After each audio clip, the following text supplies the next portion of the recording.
Ano ba naman, Eliza? Bakit ba panay ang kalabit mo? Ano ba gusto mo? Oh. Ayun, magpapakitang gilas lang pala. Oh, ayun. Oh, kagaling lang pong sasayaw.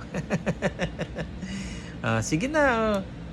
Oh. Okay na yun, okay na yun. Oh, bye-bye na. Ay, ayaw mo pa? Ayun, bye-bye. Bye-bye na po. Ayun. Yay! Thank you. Bye-bye. See you again. Bye-bye na. Ayun. Oh. Magpapakute lang pala. Kaya pala siya nangangalabit. Gusto niya i-video siya ulit. Oh, ayan. Oh, sige na. Okay na. Thank you. Bye-bye.